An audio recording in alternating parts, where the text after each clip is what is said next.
Supreme leader, supreme యాస్కిన్‌గా మనకి 'కమల్ హాసన్' గారు నిజంగా అద్భుతమైన నటన. అండ్ ఈ సినిమాలో మనం మాట్లాడుకోవాల్సిన క్యారెక్టర్స్ చాలా ఉన్నాయి. దాని గురించి చెప్పుకుందాం. బట్ ఇందులో మనకి మెయిన్ థీమ్ ఆఫ్ కాన్సెప్ట్ చెప్పుకుంటే సుప్రీం యాస్కిన్‌గా 'కమల్ హాసన్' గారు మొత్తం రిసోర్సెస్ అన్నిటిని ఆయన కంట్రోల్‌లో పెట్టుకొని ఇక్కడికి దూరంగా ఒక కాంప్లెక్స్ అనేది ఒకటి తయారు చేసి అందులో డబ్బున్న వాళ్ళందరూ ఉన్నట్టుగా, అందులో ఒక వింత ప్రపంచం ఉన్నట్టుగా చూపించడం. మెయిన్ సోర్స్ ఆఫ్ పీపుల్‌కి వచ్చేటప్పటికి ఎండిపోయి నీళ్లు దొరక్క ఎప్పటికన్నా కాంప్లెక్స్‌లోకెళ్ళాలి.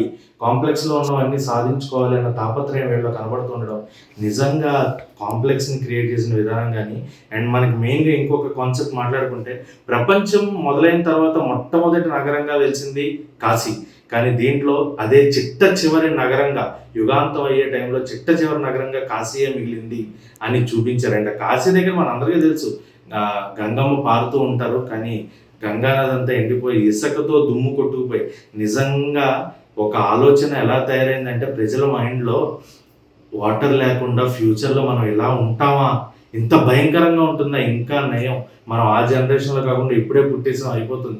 కానీ నెక్స్ట్ జనరేషన్ వాళ్ళ పరిస్థితి ఏంటి? ఒకవేళ మనం అప్పుడు పుడితే అమ్మో! భరించగలమా అనేంత భయాన్ని సృష్టించింది నాగశ్విన్ గారు క్రియేట్ చేసిన ఆ వరల్డ్, ఆ కాశీ అనే వరల్డ్. అండ్ అక్కడి నుంచి తీసుకొచ్చి దాన్ని మహాభారతానికి మళ్ళీ 6000 సంవత్సరాలు వెనక్కి వెళ్ళి ఆ మహాభారతానికి లింకప్ చేసి కల్కిని కాపాడే విధంగా, ఈ కల్కి పుట్టుక గురించి మనం మాట్లాడుకుంటే కృష్ణుడు పుట్టుక ఎంత ఇంపార్టెన్సో కల్కి పుట్టుక కూడా అంతే ఇంపార్టెన్స్.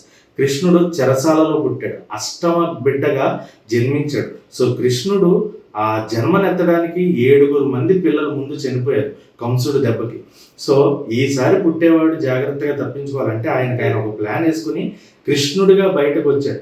సో ఆ గర్భం దాల్చినప్పుడు ఆమె పడిన కష్టము, కృష్ణుని కాపాడడానికి పడుతున్న తాపత్రయం ఏదైతే ఉందో దేవకి వసుదేవులు. సో ఇప్పుడు అదే కాన్సెప్ట్ లాగా న్యాచురల్గా, అంటే మనకి పురాణాల ప్రకారం చూసుకుంటే బైబిల్ అయినా, ఖురాన్ అయినా, భగవద్గీత అయినా భగవంతుడు ఎలాంటి పాపం లేకుండా పుడతాడు అని, పాపం జరగకుండా పుడతాడు జీసస్ క్రైస్ట్.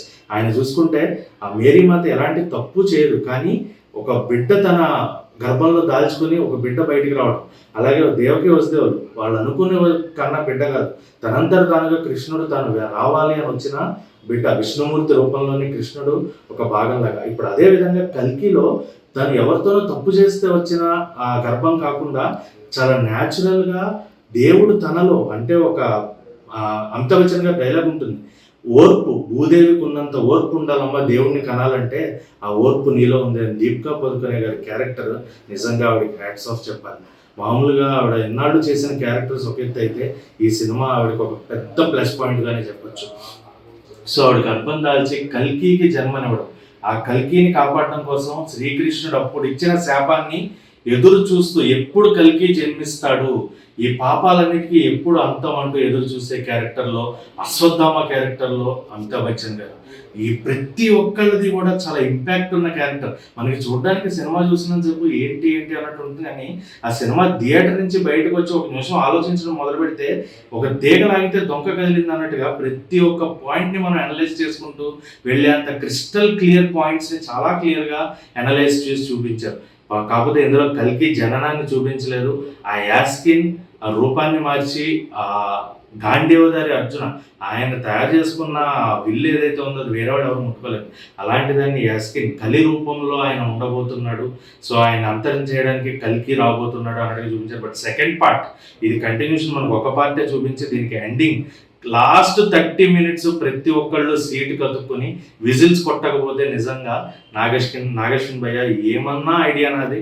లాస్ట్ 30 minutes ప్రజలందరినీ కూడా ఒక ట్రాన్స్లోకి తీసుకెళ్ళి అలా కూర్చోబెట్టి మహాభారతంతో లింకప్ చేసి